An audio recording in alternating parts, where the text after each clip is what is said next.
Bleach continues its legacy of delivering a better episode each week. This episode was just amazing, fabulous, and obviously beautiful. Now, I am a manga reader, but never in my dreams did I imagine Rukia actually getting a Bankai. This moment was very shocking to me in the manga, and the anime portrayed it in the best form possible. Asnot was also as scary as I had thought he would be. The first time he spoke, oh man, the chills from my left ear. Asnot was actually scary here, and he lived up to his shift's name, The Fear.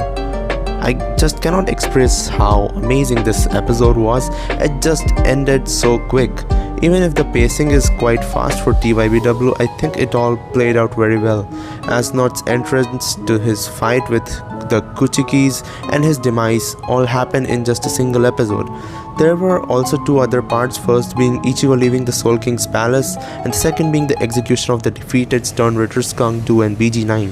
Ichigo has now become so strong that even the Squad Zero members praise him and is confident enough that he can save the Soul Society by himself. We saw Yugram killing these two Stern Ritters with his ability, which will be explained later in the story.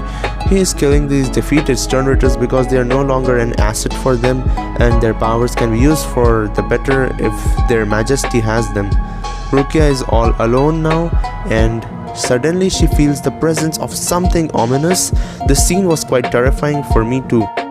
Asnot makes his appearance and attacks Rukia, but she faces no fear, which makes Asnot confused. I love this part when Rukia just grabbed one of those thorns and she explains that at the moment she is not alive, and this is because of her Sodena Shirayuki's true ability.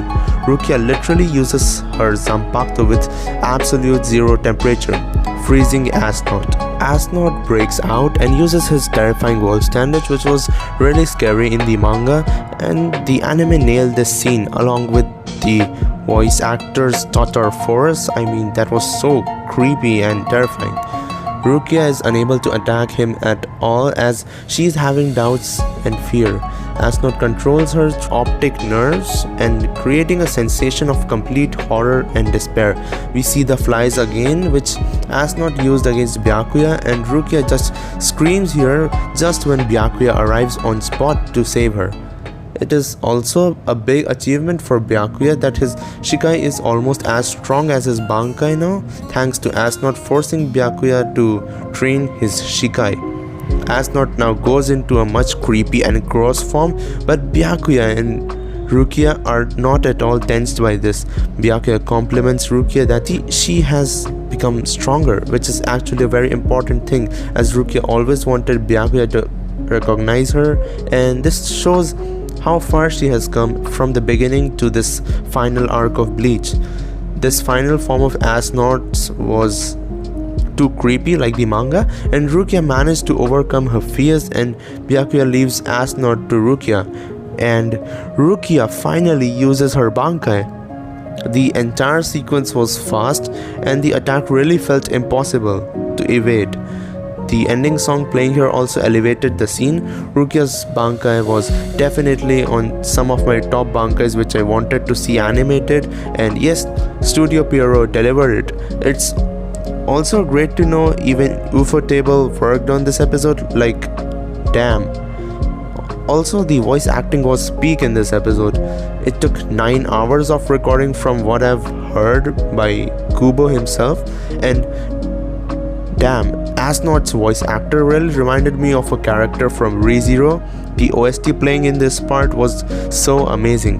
Definitely a 10 on 10 episode for me. The episode ended with Asnot just solidified with ice breaking away, and a scene with Isane and Yachiro is shown where Stern Ritter attacks them and is unable to hide his physical appearance and memories from others, which seems to be a broken ability. The next episode is titled I Am the Edge, which is supposed to be one of the best episodes in this core, or probably the entire TYBW, as it will have heavy action sequences and some reveals with very big fights with explosions. I can't wait for it. So what do you guys think of this episode? Do you think the studio did Rukia's Bankai justice, and what are your thoughts? Thank you so much for watching till the end, and I'll see you guys in the next one.